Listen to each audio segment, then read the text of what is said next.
ನಿನ್ನೆ ಮೊನ್ನೆ 750 ಕ್ಯೂಸೆಕ್ಸ್ನ ಕುಡಿಯೋ ನೀರು ಬಿಟ್ಟಿದ್ವಿ ಬೆಂಗಳೂರಿಗೆ ಅಂತ ಹೇಳಿದ್ರು. ಇವತ್ತು ನಾವು 1 ಹೊಳೆ ಹತ್ರ ಇದೀವಿ. ಶ್ರೀರಂಗಪಟ್ಟಣದ ಬಳಿ 3 ಹೊಳೆ ಹೋಗುತ್ತೆ. 3 ಹೊಳೆಲು ಈ ದೊಡ್ಡ ಪ್ರಮಾಣ ನೀರು ಹೋಗ್ತಾ ಇದೆ. ಎಕ್ಸಿಕ್ಯೂಟಿವ್ ಇಂಜಿನಿಯರ್ ಫೋನ್ ಮಾಡಿ ಹೇಳ್ತಾರೆ, ಇಲ್ಲ ನೆನ್ನೆ ಅಷ್ಟೇ ಹೋಗ್ತಾ ಇದೆ ಸರ್, ನಾವು ದಿನ ಗಮನಿಸ್ತಾ ಇದೀವಿ, ನೀರು ಜಾಸ್ತಿ ಹೋಗ್ತಾ ಇದೆ ಅಂತ ಹೇಳಿದ್ರೆ ಅವ್ರು ಹೇಳ್ತಾರೆ ನೋಡ್ತೀನಿ ಅಂತ ಹೇಳ್ಬಿಟ್ಟು ಪುನಃ ಅವರೇ ಫೋನ್ ಮಾಡಿದ್ರು. ಫೋನ್ ಮಾಡಿದಾಗ ಹೇಳ್ತಾರೆ, ಹಿಂದೆ ಇನ್ಫ್ಲೋ ಕಡಿಮೆ ಇದ್ದಾಗ ಒಂದು ಲೆವೆಲ್ಗೆ ಗೇಟ್ ನಿಲ್ಸಿದ್ದು, ಈ ಇನ್ಫ್ಲೋ ಜಾಸ್ತಿ ಆಗಿದಿಲ್ಲ, ಅದರಿಂದ ಜಾಸ್ತಿ ಹೋಗ್ತಾ ಇದೆ, ತಕ್ಷಣ ನಿಲ್ಲಿಸ್ತೀವಿ ಅಂದ್ರೆ ಅಂದ್ರೆ ಇಷ್ಟೊಂದು ಬೇಜವಾಬ್ದಾರಿ ಒಬ್ಬ ನೀರಾವರಿ ಇಲಾಖೆ ಇಂಜಿನಿಯರ್ಗಿದ್ರೆ ಮಂಡ್ಯ ಅಥವಾ ಕರ್ನಾಟಕದ ರೈತ ಹಿತ ಕಾಪಾಡ್ತಾರ? ಇವ್ರನ್ನ ಸೂಚನೆ ಕೊಟ್ಟು ಕೆಲಸ ಮಾಡಿಸ್ಬೇಕಾದ್ರೆ ರಾಜ್ಯ ಸರ್ಕಾರ ನಮ್ ಪಾಲ್ಗೆ ಸತ್ತಿರೋದೇ ಈ ಎಲ್ಲಾ ಚಟುವಟಿಕೆ ಕಾರಣ.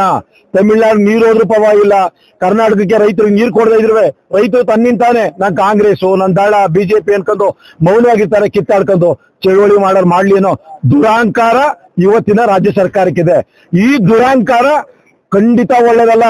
ಮಂಡ್ಯ ರೈತರು ಇದಾರಲ್ಲ, ನಾನ್ ಬಿಜೆಪಿ ನಾನ್ ಕಾಂಗ್ರೆಸ್ ದಳ ಅಂತ ಹೇಳೋರು ಯಾವಾಗ ಎರಡನೇದು ನಮ್ಮ ಬದುಕನ್ನ ನಮ್ಮ ಬುಡಕ್ಕೇನಾದ್ರು ನೀವು ಬೆಂಕಿ ಹಾಕಿದ್ರೆ ನಮ್ಗೆ ನೀರ್ ಕೊಡ್ಲಿಲ್ಲ ಅಂತ ಹೇಳಿದ್ರೆ ಅವೆಲ್ಲವನ್ನ ಬಿಟ್ಟು ಮಂಡ್ಯ ಹಿತರಕ್ಷಣೆಗೆ ನಾವು ಹೊರಗಡೆ ಬಂತು ಅಂದ್ರೆ ಯಾವ ಸರ್ಕಾರನೂ ಅಡ್ಡಾಡಂಗಿಲ್ಲ, ಯಾವ ಇಂಜಿನಿಯರ್ ಬಿಡಲ್ಲ ಅಂತ ಪರಿಸ್ಥಿತಿ ಬರ್ತಾ ಇದೆ. ಇವತ್ತು ನೀರು ನಿಂತಿದ್ವಲ್ಲ ಪ್ರಚಾರಕ್ಕಲ್ಲ, ಮಂಡ್ಯ ರೈತರಿಗೆ ಒಣಗಾಟ ಇದೆ, ಮಂಡ್ಯ ರೈತರ ಕಬ್ಬು ಒಣಗ್ತಾ ಇದೆ, ಬೆಳೆಗಳು ಒಣಗ್ತಾವೆ, ನೀರೇ ಬಿಟ್ಟಿಲ್ಲ ಅಂತ ಹೇಳಿದಾಗ ಗೊಣಗಾಡ್ತಾ ಇದಾರಲ್ಲ, ಆ ಎಲ್ಲಾ ರೈತ ಮಕ್ಕಳ ಪ್ರತಿನಿಧಿಯಾಗಿ ನಾವು ಸಾಂಕೇತಿಕವಾಗಿ ಪ್ರತಿಭಟನೆ ಮಾಡ್ತಾ ಇದೀವಿ. ಈ ಪ್ರತಿಭಟನೆ ಮಾನ ಮರ್ಯಾದೆ, ಇದು ಪ್ರಜಾತಂತ್ರ ವ್ಯವಸ್ಥೆ ಒಳಗಡೆ ಮುಖ್ಯಮಂತ್ರಿ ಆಗಿದ್ರೆ ನಾಚಿಕೆ ಪಡಬೇಕು.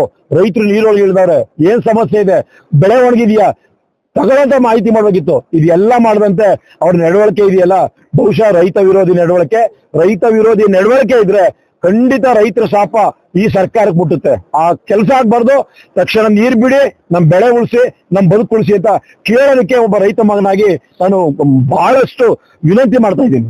ಎಲ್ಲೊಂದ್ ಕಡೆ ಈಗ ರಾಜ್ಯ ಸರ್ಕಾರ ಕದ್ದಿ ಮುಚ್ಚಿನ ನೀರು ಹರಿಸ್ತಾ ಇದೆಯಾ ಈಗ ತಮಿಳುನಾಡಿಗೆ? ಇವತ್ತು ನಾವು ನೀರ್ಗಿಳಿದಂತ ಒಂದೇ ಒಂದು ಕಾರಣ ಇದನ್ನ ಬೆಳಕುತ್ತಾರೆ ಅಂತ. ಈಗ ಇಲ್ಲಿ ಹೋಗ್ತಿರೋಂತ ನೀರು ಇದೆಯಲ್ಲ 750 ನೀರು ಕ್ಯೂಸೆಕ್ಸ್ ನೀರು ಬೆಂಗಳೂರಿಗೆ ಅಂತ, ಅದ್ರ 2 ಪಟ್ಟು ಇಲ್ಲೇ ಇದೆ. ಇನ್ನೂ 2 ಹೊಳೆ ಇದೆ, ಕದ್ದು ಮುಚ್ಚಿ ನೀರ್ ಬಿಡ್ತಾ ಇದಾರೆ. ಬಹುಶಃ ಇವರು ಏನೇನೋ ಹೇಳ್ತಾರೆ ಜಲಾಯೋಗ ಇದು ಅಂತ, ಅವೆಲ್ಲ ಸುಳ್ಳು. ನನಗನ್ಸಂತದ್ದು ಇವರು 3ನೇ ದರ್ಜೆ ರಾಜಕಾರಣ ಮಾಡ್ತಾ ತಮಿಳ್ನಾಡಿನ ರೈತರನ್ನ ಮೆಚ್ಚಿಸ್ಕೊಳಕ್ಕೆ ನೀರ್ ಬಿಡ್ತಾ ಇದಾರ, ಅಥವಾ ಕರ್ನಾಟಕದ ರೈತರ ಬಗ್ಗೆ ಭಯ ಇಲ್ವಾ? ಈ ಸಂದರ್ಭದಲ್ಲಿ ನಾನು ರೈತರನ್ನ ಬಹಳಷ್ಟು ವಿನಂತಿ ಮಾಡ್ತೀನಿ, ಇಂಥ ಸಂದರ್ಭದಲ್ಲೂ ನಾವು ಏನಾದ್ರು ರಾಜಕಾರಣ ಮಾತಾಡ್ತಾ ಕುಂತ್ಕೊಂಡ್ರೆ ನಮ್ಗಿಂತ ಕೆಟ್ಟವ್ರಿಲ್ಲ. ಖಂಡಿತವಾಗಿ ನೀವು ಅಲ್ಲಲ್ಲೇ ಧ್ವನಿ ಎತ್ತಲಿಲ್ಲ ಅಂತ ಹೇಳಿದ್ರೆ ಖಂಡಿತವಾಗಿ ಮುಂದಿನ ದಿನದಲ್ಲಿ ಬದುಕಕ್ಕೆ ಆಗಲ್ಲ ನಾವು, ಅಂತ ಪರಿಸ್ಥಿತಿ ಬರ್ತೈತೆ.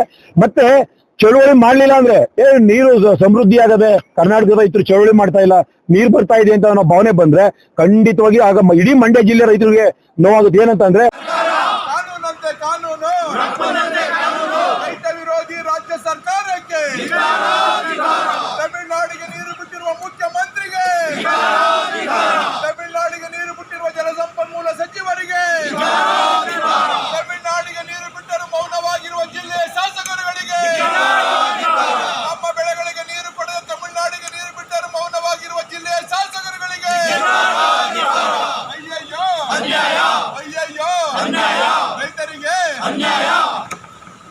ರಾಜ್ಯ ಸರ್ಕಾರಕ್ಕೆ, ರೈತ ವಿರೋಧಿ ರಾಜ್ಯ ಸರ್ಕಾರಕ್ಕೆ, ತಮಿಳುನಾಡಿಗೆ ನೀರು ಬಿಟ್ಟಂತ ಕಾಂಗ್ರೆಸ್ ಸರ್ಕಾರಕ್ಕೆ, ಮೌನವಾಗಿರೋ ಮಂಡ್ಯ ಜಿಲ್ಲೆಯ ಪ್ರತಿನಿಧಿಗಳಿಗೆ, ಮೌನವಾಗಿರೋ ಮಂಡ್ಯ ಜಿಲ್ಲೆಯ ಶಾಸಕರುಗಳಿಗೆ ಬೇಕೇ ಬೇಕು, ಬೇಕೇ ಬೇಕು.